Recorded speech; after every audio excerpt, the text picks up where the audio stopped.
గుండె మన శరీరంలో ఒక అవయవం మాత్రమే కాదు, అది జ్ఞాపకాల నిధి, అనుబంధాల కేంద్రం. ఒక వ్యక్తి గుండెను ఇంకొకరికి అమర్చినప్పుడు ఆ హృదయం కేవలం రక్తాన్ని పంపు చేయడమే చేస్తుందా, లేక దాన్ని దానం చేసిన మనిషి యొక్క జ్ఞాపకాలను, అనుభూతులను కూడా మోస్తుందా? ఈ ప్రశ్నకి భావోద్వేగపూరితమైన వెచ్చని సమాధానం చెప్పే ప్రయత్నమే హృదయపూర్వం సినిమా.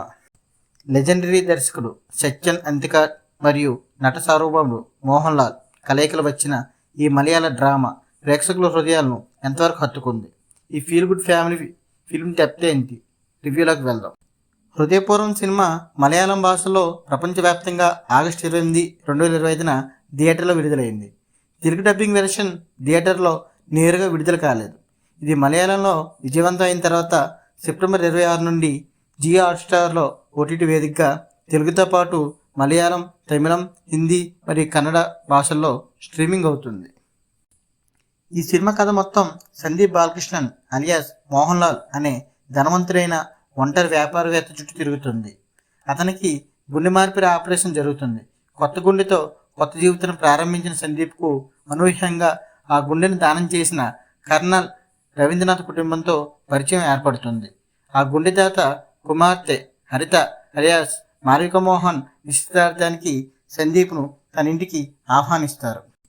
దాత మరణంతో శోకంలో ఉన్న కుటుంబంలోకి సందీప్ రూపంలో రవీంద్రనాథ్ గుండె మళ్ళీ వస్తుంది.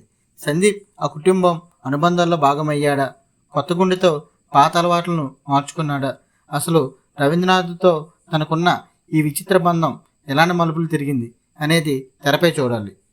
ఈ కథాంశంపై దర్శకుడు పెట్టిన లోతైన భావోద్వేగం సినిమాకు అతిపెద్ద బలం. ఈ సినిమాకు ప్లస్ పాయింట్స్: మోహన్ లాల్ నటన. ఇలాంటి సున్నితమైన పాత్రకు మోహన్ లాల్ ఒక పాఠ్యాంశం. సందీప్ పాత్రలోని ఒంటరితనం, గుండె మార్పిడి తర్వాత వచ్చిన మెత్తదనం, ఆ కుటుంబంపై పెరిగి అనుబంధాన్ని ఆయన కళ్ళతోనే పలికించారు. పాత్రకి ఎంత చేయాలో అంతే చేసి ఒక హృదయపూర్వకమైన అనుభూతిని అందించారు. కామెడీ: సందీప్ మిత్రుడు జెర్రీ అలియాస్ సంగీత్ ప్రతాప్ పాత్ర నవ్వుల పటాకులు తేల్చింది. మోహన్ లాల్ సంగీత్ మధ్య వచ్చే సన్నివేశాలు ఎంతో ఆహ్లాదకరంగా ఉండి సినిమా ఫస్ట్ హాఫ్ను ఎంతో బ్రీజ్గా, ఎంగేజింగ్గా నడిపించాయి. దర్శకత్వం: సత్యన్ అంతికాడ్ శైలి ఎప్పుడు ఒక వెచ్చని కౌగిల్ లాంటిది. పెద్ద ట్విస్టులు, భారీ యాక్షన్ లేకుండా నిత్య జీవితంలో సున్నితమైన అనుబంధాలను ఆయన తెరకెక్కించిన తీరు కుటుంబ ప్రేక్షకులను కట్టిపడేస్తుంది. ఇది పాత క్లాసిక్ మలయాళ చిత్రాల అనుభూతిని ఇస్తుంది. సాంకేతిక విలువలు: జస్టిన్ ప్రభాకర్ సంగీతం, అను ముతేదట్ సినిమాటోగ్రఫీ ఈ కథలోని ఫీల్ గుడ్ మూడ్ను ప్రతి ఫ్రేమ్లోనూ ప్రతిబింబించాయి. ఈ సినిమాకు మైనస్ పాయింట్స్: సినిమా ఎంత హృద్యంగా ఉన్నప్పటికీ కొన్ని చిన్న లోపాలు లేకపోలేదు. ఊహించదగిన కథనం, గుండెదాన నేపథ్యం ఉన్న కథనం చాలా వరకు ఊహించిన మలుపులతో సాగుతుంది.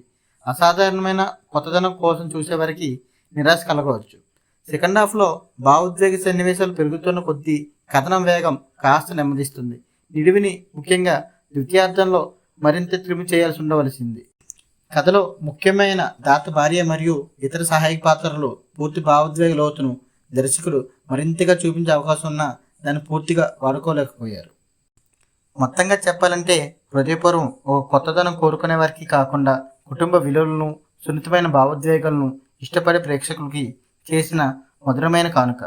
మోహన్ లాల్ నటన, తాజాదనం నిందిన ఆశయం మరియు కథలోని వెచ్చదనం కోసం ఈ సినిమాని ఖచ్చితంగా చూడవచ్చు. ఈ బిజీ ప్రపంచంలో మనసుకు ఒక వెచ్చని కౌగిలి కావాలంటే మీరు హృదయపూర్వకంగా ఈ సినిమాను చూడవచ్చు. ఈ రివ్యూ మీకు నచ్చితే లైక్ చేయండి, షేర్ చేయండి, అలాగే మా ఛానల్ను సబ్స్క్రైబ్ చేసుకోవడం మర్చిపోకండి.